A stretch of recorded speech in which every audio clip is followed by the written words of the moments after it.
Hey, Draymond, clearly they're going with you, Kuminga, and Wiggins for big stretches. What's your role in that, and how do you think that's working? I think it's working good. The speed and athleticism that unit, a lot of interchangeable parts. Defense, great length. I think it's going well for us. And then the level that both of those guys are playing at, which is what allows it to work. So got to give those guys a lot of credit. For me, it's just about being an anchor on the defensive end. When you got J.K. and Wiggs hawking the ball, it's important that they feel comfortable with the defense that's behind them. And so, it's on me to make sure I'm talking. And then also making sure that the ball is moving around in that unit.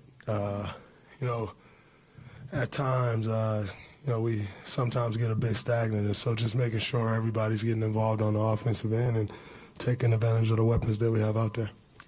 There was a play with about 2:30 left where, they were getting kind of desperate late, but they doubled off Kuminga, Steph at half court, threw it over to J.K., and he went to the rim.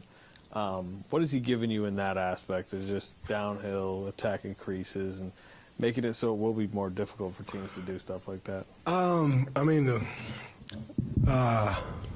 The way he's attacking the basket, I don't think there's anyone that can stop him from getting to his spot. So at times, I go at him a little bit about, like you took the three and that's fine. I don't mind you taking the three. But can somebody stop you from getting anywhere you want to go? Just challenging him and then also building trust. And so he know that no matter how it's going, we trust him and we got his back. And, when he's attacking the basket like he is, there's not many people in this league that can jump with him. See how shocked he was when KJ blocked his shot. There's not many people that's doing that. And so when you're double-teaming Steph and all those things, and he's getting downhill like that, it's a tough matchup for anybody. Dre, you're shooting it really well from deep this year, over 40%. I guess going into the year or throughout the year, have you been doing anything different preparation-wise with Trav or with Jacob with your shooting? Or, just talk a little bit about how you've been shooting this year and why you think you've been shooting it so well. I think, obviously,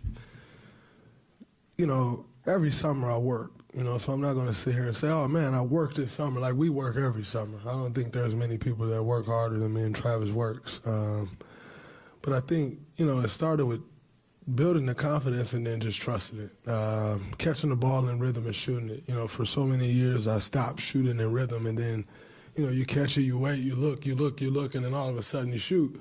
There's no rhythm to that shot, And so I think for me, catching the ball in rhythm, being confident in the shot, and then it also helps when your teammates and your coaches are confident in it as well.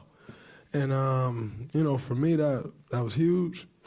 And then I did a lot of meeting with Greg on our staff just about my shooting and the thought process behind it, because a lot of times it's very mental, sometimes more mental than physical, and so I did a lot of work on the mental aspect of it as well, and just trusting my shot and knowing that, forget the shot, make the right play, and I think for me, that was great for me, to look at it through a different lens, and, it's been working for me. Draymond, the guys were really excited, anticipating your return because you're the floor general.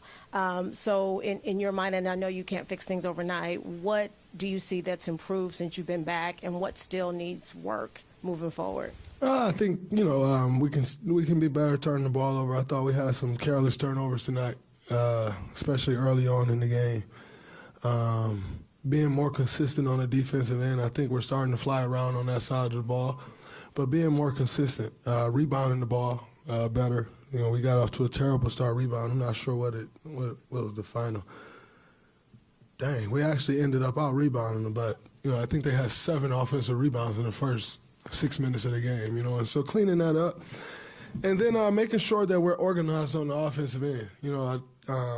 That's what I try to bring to this team, just making sure the right guys are getting the ball in the right spots. A lot of that obviously falls on Steph, who has the ball. But, when I do have the ball, just trying to direct traffic, get guys in the right spots and situations, actions that I know would be successful for us. And it's been, it's fun. I think it's starting to come together for us now. We just got to put string some wins together. Dre, you guys have gotten the most we've ever seen out of Andrew Wiggins leading with a championship. And then he just, he had a rough patch where he kind of looked like a player we'd never seen before. What do you think of how he's kind of climbing his way back and regaining his form, and what has been your, I guess, advice to him while he's trying to find his way back? My advice to him is you're damn good at basketball. People are going to talk. They're going to say this, they're going to say that. But you're very good at this game, and trust in that. Know that, you have our trust, so it's not that. The lack of trust isn't coming from inside this locker room, so who cares what anybody else thinks? What we need is an aggressive Andrew Wiggins, looking to get downhill, raising up to shoot the ball with confidence, and he's been doing that. There was never a doubt for me on what level he can play at. We know what he's capable of. And it's just about getting back to that. I know what it's like to struggle with confidence. All of a sudden, you hit a rough patch and confidence starts to wane. I know what that feels like, and so you just try to be for him what you'd hope somebody would be for you when you're struggling with your confidence. And, that's what I try to do. Always bring that positive reinforcement. It's not just me. Jacob Rubin is in his ear all day, every day, and just trying to pull out of him what we know is there. And then Wiggins has taken the onus on himself to be more aggressive, to put the work in, and the results are showing for him. So we just need to make sure that he keep playing with that same aggression. Draymond, typically in the past, you playing at the center has always been one of the top lineups, but Steve has always tried to kind of limit your minutes at the 5. It seems like right now you guys are leaning into that a lot. Do you feel comfortable with the remainder of the season, like being able to, play more minutes at the 5? Because people do talk a lot about you guys being an older team. Yeah, I'm comfortable. I've always felt comfortable playing the 5. Not every night do I have to battle with Joel Embiid, or Anthony Davis or Joker. So, there's obviously those guys that, present a different challenge than most you see around this league. But, we kind of don't have the space to not go to what we feel is best. We're 20 and 24 after tonight, so got to roll with what you think is the best lineup. And right now that lineup has been working for us, so, we have to, as players, make sure we continue doing the things that's making that lineup successful. Piggybacking off Marcus's question, what's been your approach to hyping up or mentoring Kuminga as he sort of, early in the season, struggled with his role and now getting more minutes, getting more of a role? How have you been in his ear and helping him? You want to know what I tell him? There's nobody in the world that can stop you.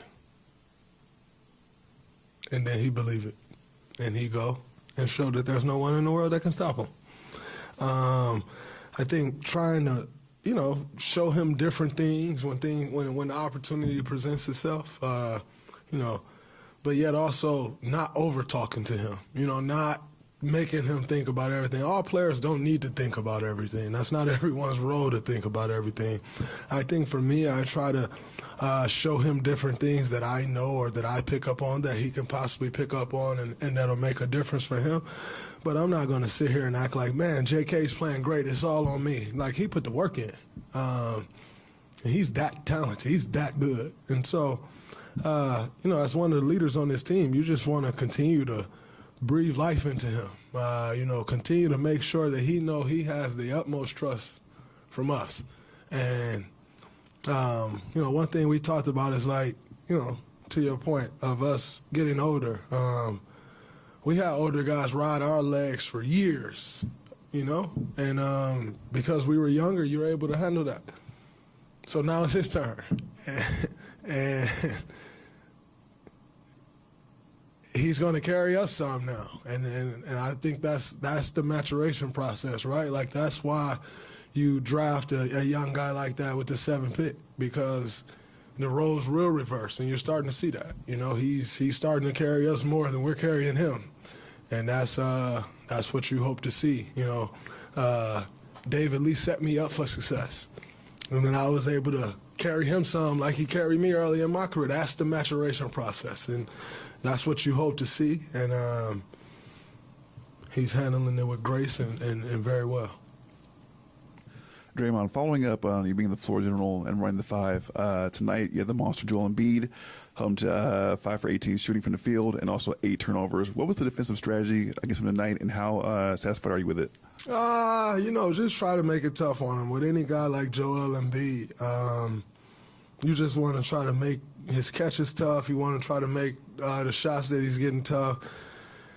And in saying that, you can make him tough as you want, and he can go for 70. So you just try to contest every shot, knowing that he's the MVP for a reason. He's great for a reason. You're going to make him take some tough shots, and he's going to make them. But you live with those results if you know that you put your best foot forward. Those same shots that he missed tonight, he could very much so make them next week. You know, and we know that. You know, you don't lock a player like Joel Embiid down. You try to make it tough, and he either make it or he miss it. And you live with those results. I think one thing we did a good job of is not putting him on the free throw line. You know, he's an animal and very tough to guard. So if you put him on the free throw line and allow him to get a rhythm, you have no chance. And so I thought we did a good job of defending him without fouling. But like I said, it's a total team effort. There's never going to be one guy that's going to shut Joel down. And more times than not, there won't be a team that'll be able to shut him down. So. Draymond, Steve mentioned that you guys are doing some things differently. Didn't say very specific. You can tell maybe a little more isolation. You know, is there some sense that things had to change a little bit? You guys have been doing it pretty much the same way for a lot of years, and obviously won a ton. But has there been a little shift, and how necessary was that? I mean, when teams are chasing you for 10 years, at some point they're gonna figure it out and make it tough. And you know, it started to get tough. Steve has always been one of the greatest coaches I've ever seen at making adjustments, whether that's in series, whether that's in game, whether that's in season, or an overall season. He's one of the greatest at making, identifying what needs to happen and making those adjustments. And, I think, credit to the guys in the locker room for, buying into what those adjustments are. As you can see, as the season has gone on, some roles have changed, and yet everyone's buying into that. And so I don't think it's necessarily just like, we want to go ISO here, but also understand that you got to take some of what the defense give you. And then, when you start to take what the defense give you, what you ultimately want to get to then opens up more. So I think that's what we're trying to do.